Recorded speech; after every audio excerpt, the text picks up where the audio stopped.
Eu estava vendo a gravação da aula passada e rolou uma pergunta no final da aula que eu acho que a minha resposta não ficou tão clara. Então hoje, antes da gente começar, eu gostaria de responder novamente, só para eu não pecar pela falta, tá? Eu não sei se a pessoa que fez a pergunta está aí no chat, ou se ela vai ver a gravação depois, mas eu gostaria de responder novamente. Eu vou entrar em algumas coisas nessa resposta que ainda vão ser explicadas com mais calma no curso, tá? Então, se alguma coisa que eu disser agora não fizer muito sentido, saiba que mais à frente eu vou introduzir o assunto. Beleza? Então, olha só. A pergunta e o código eram esses, né? Não seria possível alterar um array dentro da função de fora dela? E aí, a gente tem esse código aqui, essa linha, fazendo uma reatribuição para o array, né? Então, o primeiro conceito importante aqui é que cada invocação da função retorna um novo array. Depois que as linhas de código dentro do bloco da função são executadas, os objetos criados dentro do bloco da função são removidos da memória. E por objetos, eu quero dizer o tipo objeto. Array é um tipo de objeto, tá? Então, a única coisa que essa função faz é criar um novo array e exportar ele. Só. A referência do array em memória não fica presa no escopo dessa função. O array não fica vivendo, vamos dizer assim, dentro dessa função. A única coisa que essa função faz é criar um novo array e exportar ele. Acabou. Ponto. E é por isso que não é possível você fazer qualquer coisa com esse array depois que o bloco da função foi executado. Porque depois dessa execução, esse array não vive mais aqui dentro. Tá? E aí, só para você sacar que cada invocação da função retorna um novo array, eu vou comentar isso aqui por enquanto. Eu vou invocar pega números. Isso aqui vai retornar um array, certo? É igual a uma segunda invocação de pega números. Isso aqui vai retornar um array. Se eu inserir um console.log para visualizar o retorno dessa comparação, false é exibido. Por que false é exibido? Porque essa invocação retornou um array, essa invocação retornou outro array. É importante entender isso para sacar que o array que a função retornou na primeira invocação não é o mesmo array que a função retornou na segunda invocação. São arrays diferentes.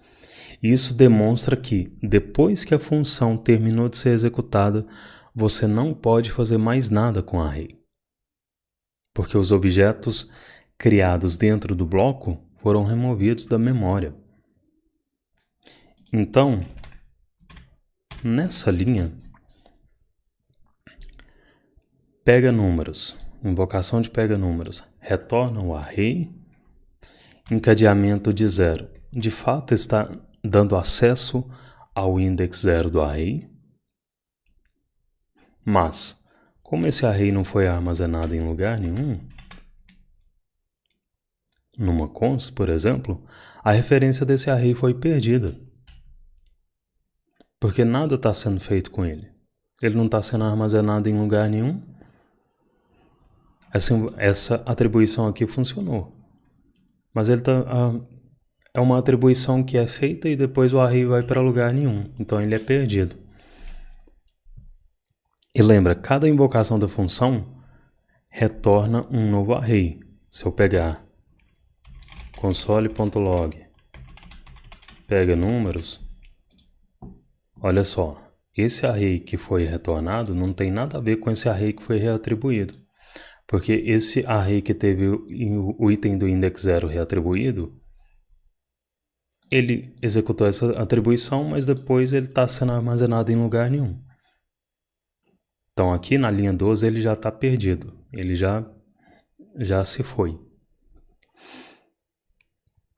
Então, e aqui é por isso que esses itens que foram retornados, né, permanecem o mesmo aqui. Não é que permanecem, é que essa função criou esse array e exportou ele, só isso. Tá? Aqui, nessa primeira invocação, houve uma alteração nesse array, mas esse array aqui dessa invocação está indo para lugar nenhum, não está sendo armazenado. E já aqui nessa invocação, a função novamente criou esse array e retornou ele, porque é só isso que ela faz. Tá? Então, nesse caso, você não consegue fazer mais nada com esse array que você fez a reatribuição. Porém, é possível armazenar o array em uma const. Tá? E aí, você faria, por exemplo, const array, recebe o retorno de pega números, e aqui embaixo você pode fazer array, o item do index 0 recebe 22, e aqui se você visualizar o array,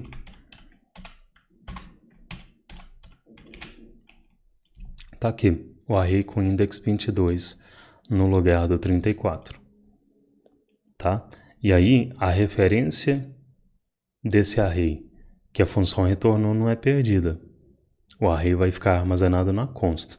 Depois de armazenar o array na const, aí você pode fazer a reatribuição, e lembrando que isso não significa que você está manipulando o array dentro da função, porque a cada invocação da função, a função cria e retorna um novo array. Beleza? É por isso que se eu invocar a função aqui,